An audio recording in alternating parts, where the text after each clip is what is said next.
गोदान प्रेमचंद की सर्वोत्तम कृति है, जिसमें उन्होंने ग्राम और शहर की दो कथाओं का यथार्थ रूप और संतुलित मिश्रण प्रस्तुत किया है।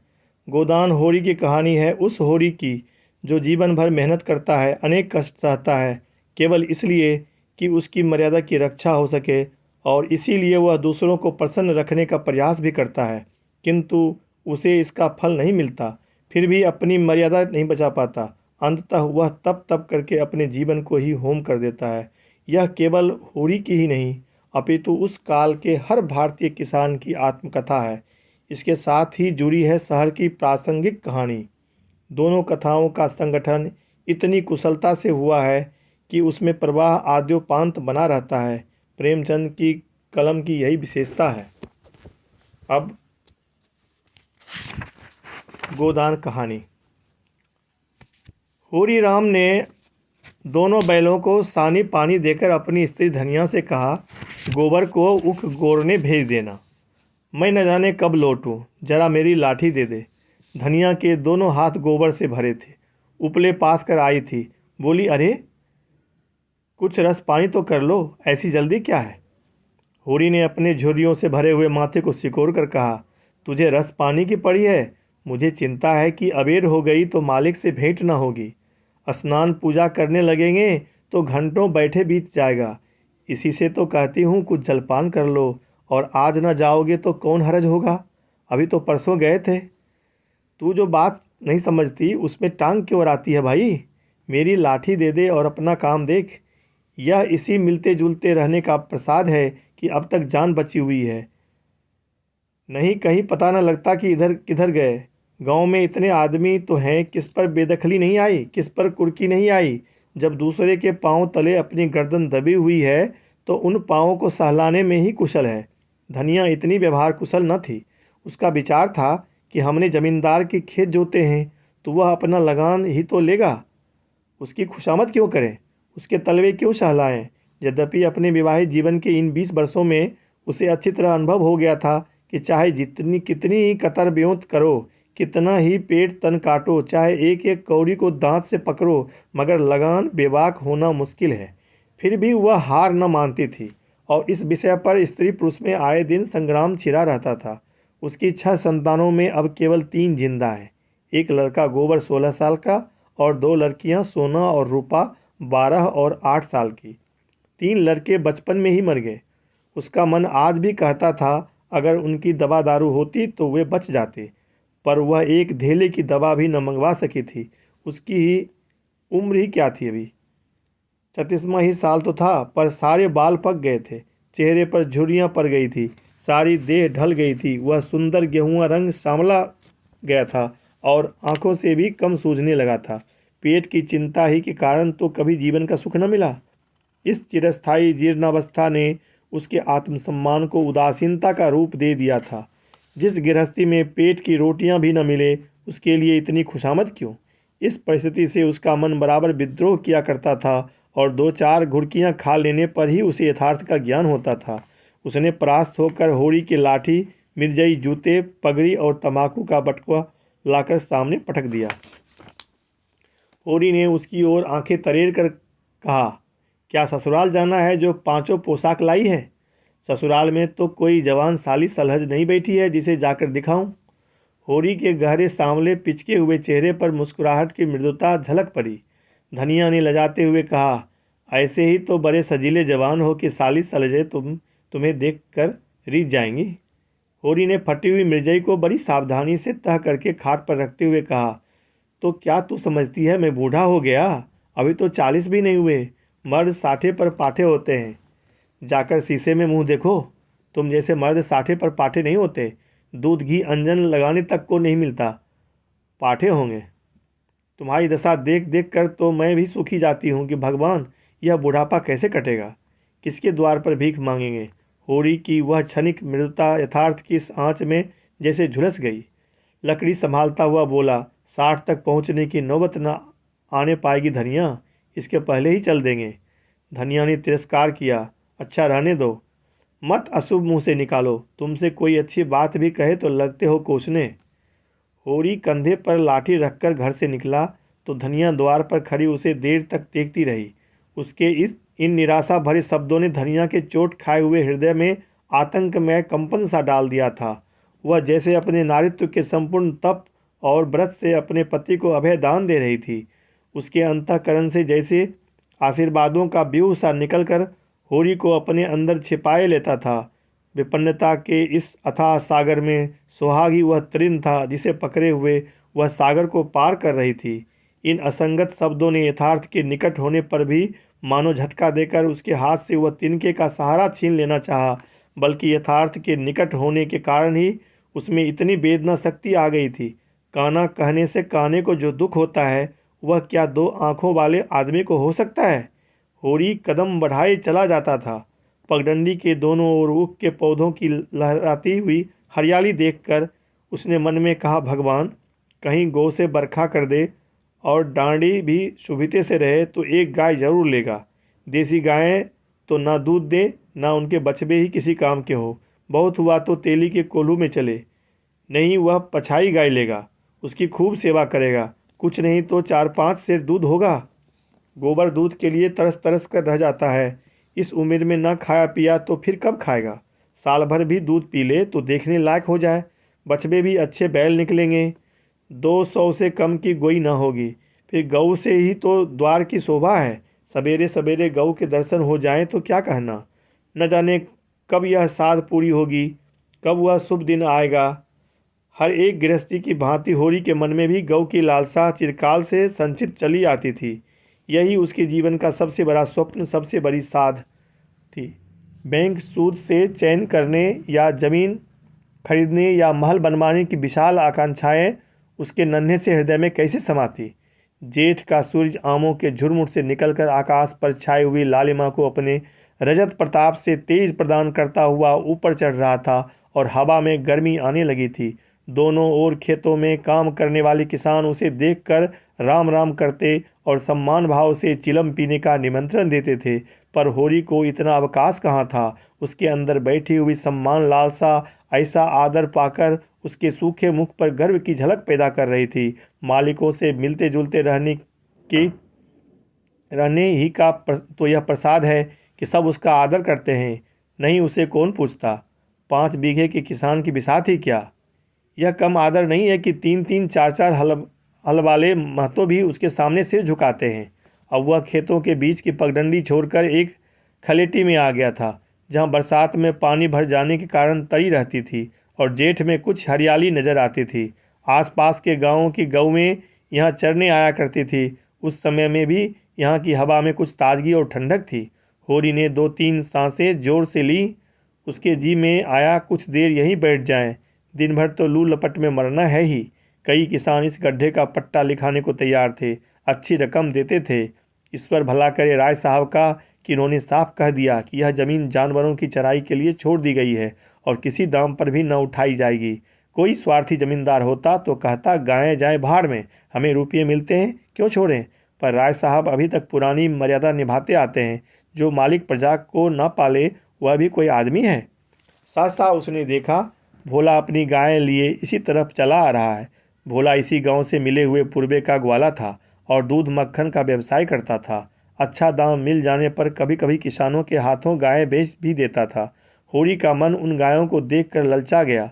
अगर भोला हुआ आगे वाली गाय उसे दे दे तो क्या कहना, रुपया आगे पीछे देता रहेगा। वह जानता था घर में रुपये नहीं हैं, अभी तक लगान नहीं चुकाया जा सका।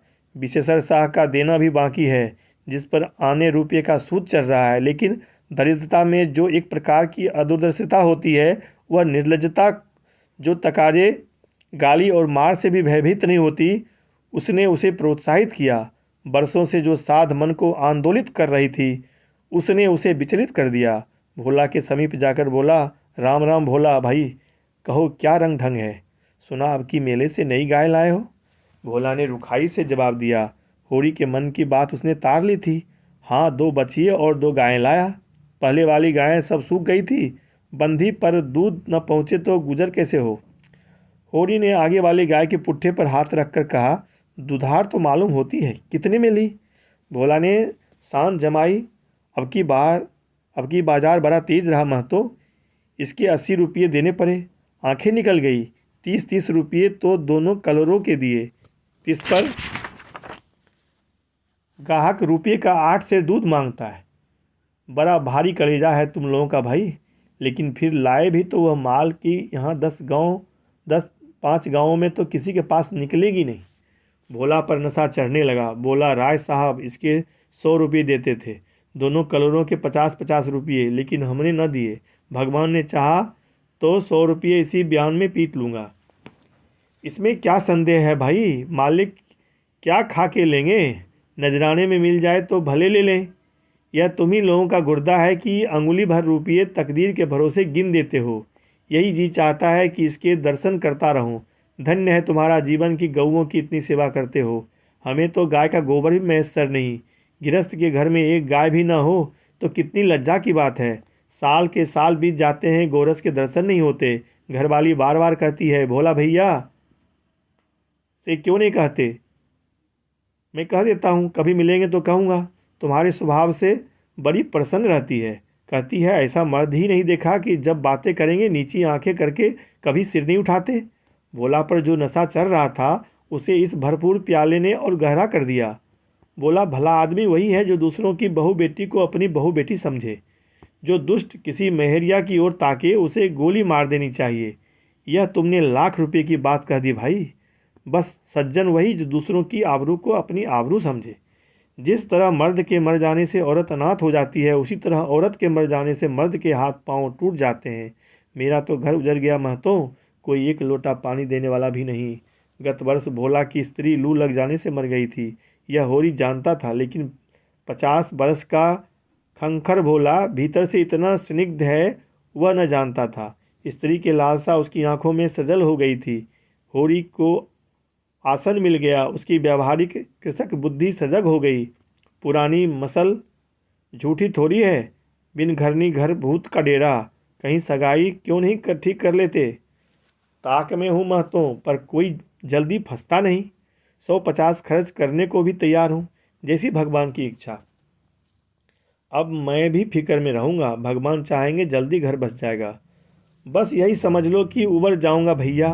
घर में खाने को भगवान का दिया बहुत है। 4 पसेरी रोज़ दूध हो जाता है, लेकिन किस काम का। मेरे ससुराल में एक मेहरिया है, 3-4 साल हुए उसका आदमी उसे छोड़कर कलकत्ते चला गया। बेचारी पिसाई करके गुजर कर रही है। बाल बच्चा भी कोई नहीं। देखने सुनने में अच्छी है, बस लक्ष्मी समझ लो। भोला का सिकुड़ा हुआ चेहरा जैसे चिकना गया। आशा में कितनी सुधा है। बोला, अब तो तुम्हारा ही आसरा है महतों। छुट्टी हो तो चलो एक दिन देख आए। मैं ठीक ठाक करके तब तुमसे कहूँगा। बहुत उतावली करने से भी काम बिगड़ जाता है। जब तुम्हारी इच्छा हो तब चलो। उतावली काहे की। इस कबरी पर मन ललचाया हो तो ले लो। यह गाय मेरे मान की नहीं है दादा। मैं तुम्हें नुकसान नहीं पहुंचाना चाहता। अपना धर्म यह नहीं कि मित्रों का गला दबाएं। जैसे इतने दिन बीते हैं वैसे और भी बीत जाएंगे। तुम तो ऐसी बातें करते हो होरी, जैसे हम तुम दो हैं। तुम गाय ले जाओ, दाम जो चाहे दे देना। जैसे मेरे घर रही वैसे तुम्हारे घर रही। 80 रुपये में ली थी, तुम 80 रुपये ही देना। जाओ। लेकिन मेरे पास नगद नहीं है दादा, समझ लो। तो तुमसे नगद मांगता कौन है भाई। होरी की छाती गजभर की हो गई। 80 रुपये में गाय महंगी न थी। ऐसा अच्छा डील डौल। दोनों जून में 6-7 सेर दूध। सीधी ऐसी कि बच्चा भी दोहले। इसका तो एक एक बाछा 100-100 का होगा। द्वार पर बंधेगी तो द्वार की शोभा बढ़ जाएगी। उसे अभी कोई 400 रुपये देने थे, लेकिन उधार को वह एक तरह से मुफ्त समझता था। कहीं भोला की सगाई ठीक हो गई तो 1-2 साल तो वह बोलेगा भी नहीं। सगाई न भी हुई तो हुरी का क्या बिगड़ता है। यही तो होगा। भोला बार बार तगादा करने आएगा, बिगड़ेगा, गालियां देगा, लेकिन होरी को इसकी ज़्यादा शर्म न थी। इस व्यवहार का वह आदी था। कृषक के जीवन का तो यह प्रसाद है। भोला के साथ वह छल कर रहा था और यह व्यापार उसकी मर्यादा के अनुकूल था। अब भी लेन देन में उसके लिए लिखा पढ़ी होने और ना होने में कोई अंतर न था। सूखे बूढ़े की विपदाएं उसके मन को भीरू बनाए रहती थी। ईश्वर का रौद्र रूप सदैव उसके सामने रहता था, पर यह छल उसकी नीति में छल न था। यह केवल स्वार्थ सिद्धि थी और यह कोई बुरी बात न थी। इस तरह का छल तो वह दिन रात करता रहता था। घर में 2-4 रुपये पड़े रहने पर भी महाजन के सामने कस्में खा जाता था कि एक पाई भी नहीं है। सन को कुछ गीला कर देना और रुई में कुछ बिनौले भर देना उसकी नीति में जायज़ था और यहाँ तो केवल स्वार्थ न था, थोड़ा सा मनोरंजन भी था। बुड्ढों का बुड्ढभस हास्यास्पद वस्तु है, और ऐसे बुड्ढों से अगर कुछ ऐंठ भी लिया जाए तो कोई दोष पाप नहीं। भोला ने गाय की पगहिया होरी के हाथ में देते हुए कहा, ले जाओ महतो, तुम भी याद करोगे। ब्याते ही 6 सेर दूध ले लेना। चलो, मैं तुम्हारे घर तक पहुंचा दूं। शायद तुम्हें अनजान समझकर रास्ते में कुछ दिक करे। अब तुमसे सच कहता हूँ, मालिक 90 रुपये देते थे, पर उनके यहाँ गऊओं की क्या कदर। मुझसे लेकर किसी हाकिम हुक्काम को दे देते। हाकिमों को गऊ की सेवा से मतलब, वह तो खून चूसना भर जानते हैं। जब तक दूध देती रहते रखते, फिर किसी के हाथ बेच देते। किसके पल्ले पड़ती कौन जाने। रुपया ही सब कुछ नहीं है भैया, कुछ अपना धर्म भी तो है। तुम्हारे घर आराम से रहेगी तो यह न होगा कि तुम आप खाकर सो रहो और गऊ भूखी खड़ी रहे। उसकी सेवा करोगे, चुमकारोगे, गऊ हमें आशीर्वाद देगी। तुमसे क्या कहूँ भैया, घर में चंगुल भर भी भूसा नहीं रहा। रुपये सब बाजार में निकल गए। सोचा था महाजन से कुछ लेकर भूसा ले लेंगे, लेकिन महाजन का पहला ही नहीं चुका। उसने इनकार कर दिया। इतने जानवरों को क्या खिलाएं, यही चिंता मारे डालती है। चुटकी चुटकी भर खिलाऊं तो मन भर रोज का खर्च है। भगवान ही पार लगाए तो लगे। होरी ने सहानुभूति के स्वर में कहा, तुमने हमसे पहले क्यों नहीं कहा, हमने एक गाड़ी भूसा बेच दिया। भोला ने माथा ठोक कर कहा, इसीलिए नहीं कहा भैया कि सबसे अपना दुख क्यों रोऊं। बांटता कोई नहीं है, हंसते सब हैं। जो गायें सूख गई हैं उसका गम नहीं, पत्ती सत्ती खिलाकर जिला लूँगा। लेकिन अब यह तो रातें बिना नहीं रह सकती। हो सके तो 10-20 रुपये भूसे के लिए दे दो। किसान पक्का स्वार्थी होता है, इसमें संदेह नहीं। उसकी गांठ से रिश्वत के पैसे बड़ी मुश्किल से निकलते हैं। भाव ताव में भी वह चौकस होता है। ब्याज की एक एक पाई छुड़ाने के लिए वह महाजन की घंटों चिरौरी करता है। जब तक पक्का विश्वास न हो जाए वह किसी के फुसलाने में नहीं आता। लेकिन उसका संपूर्ण जीवन प्रकृति से अस्थायी सहयोग है। वृक्षों में फल लगते हैं, उन्हें जनता खाती है। खेतों में अनाज होता है, वह संसार के काम आता है। गाय के थन में दूध होता है, वह खुद पीने नहीं जाती, दूसरे ही पीते हैं। मेघों से वर्षा होती है, उससे पृथ्वी तृप्त होती है। ऐसी संगति में कुत्सित स्वार्थ के लिए कहाँ स्थान। होरी किसान था और किसी के जलते हुए घर में हाथ सेकना उसने सीखा ही न था। भोला की संकट कथा सुनते ही उसकी मनोवृत्ति बदल गई। पगहिया को भोला के हाथ में लौटाता हुआ बोला, रुपये तो दादा मेरे पास नहीं है। हाँ, थोड़ा सा भूसा बचा है, वह तुम्हें दूंगा। चलकर उठवा लो। भूसे के लिए तुम गाय बेचोगे और मैं लूँगा, मेरे हाथ न कट जाएंगे। भोला ने आर्द्र कंठ से कहा, तुम्हारे बैल भूखों न मरेंगे। तुम्हारे पास भी ऐसा कौन सा बहुत सा भूसा रखा है। नहीं दादा, अब की भूसा अच्छा हो गया था। मैंने तुमसे नाहक भूसे की चर्चा की। तुम न कहते और पीछे से मुझे मालूम होता तो मुझे बड़ा रंज होता कि तुमने मुझे इतना गैर समझ लिया। अवसर पड़ने पर भाई की मदद भाई भी न करे तो काम कैसे चले। मुदा यह गाय तो लेते जाओ। अभी नहीं दादा, फिर ले लूँगा। तो भूसे के दाम दूध में कटवा लेना। होरी ने दुखित स्वर में कहा, दाम कौड़ी की इसमें कौन बात है दादा। मैं 1-2 जून तुम्हारे घर खा लूँ तो तुम मुझसे दाम मांगोगे, लेकिन तुम्हारे बैल भूखों मरेंगे कि नहीं। भगवान कोई न कोई सबील निकालेंगे ही। आषाढ़ सिर पर है, कड़वी बोलूँगा, मगर यह गाय तुम्हारी हो गई। जिस दिन इच्छा हो आकर ले जाना। किसी भाई का नीलाम पर चढ़ा हुआ बैल लेने में जो पाप है वह इस समय तुम्हारी गाय लेने में है। होरी में बाल की खाल निकालने की शक्ति होती तो वह खुशी से गाय लेकर घर की राह लेता। भोला जब नगद रुपये नहीं मांगता तो स्पष्ट था कि वह भूसे के लिए गाय नहीं बेच रहा है, बल्कि इसका कुछ और आशय है। लेकिन जैसे पत्तों के खरकने पर घोड़ा अकारण ही ठिठक जाता है और मारने पर भी आगे कदम नहीं उठाता, वही दशा होरी की थी। संकट की चीज़ लेना पाप है, यह बात जन जन्मांतरों से उसकी आत्मा का अंश बन गई थी। भोला ने गदगद कंठ से कहा, तो किसी को भेज दूं भूसे के लिए। होरी ने जवाब दिया, अभी मैं राय साहब की ड्योढ़ी पर जा रहा हूँ, वहाँ से घड़ी भर में लौटूंगा, तभी किसी को भेजना। भोला की आंखों में आंसू भर आए। बोला, तुमने आज मुझे उबार लिया होरी भाई। मुझे अब मालूम हुआ कि संसार में अकेला नहीं हूँ, मेरा भी कोई हितु है। एक क्षण के बाद उसने फिर कहा, इस बात को भूल न जाना। होरी आगे बढ़ा तो उसका चित्त प्रसन्न था। मन में एक विचित्र स्फूर्ति हो रही थी। क्या हुआ, 10-5 मन भूसा चला जाएगा। बेचारे को संकट में पड़कर अपनी गाय तो न बेचनी पड़ेगी। जब मेरे पास चारा हो जाएगा तब गाय खोल लाऊंगा। भगवान करे मुझे कोई मेहरिया मिल जाए, फिर तो कोई बात ही नहीं।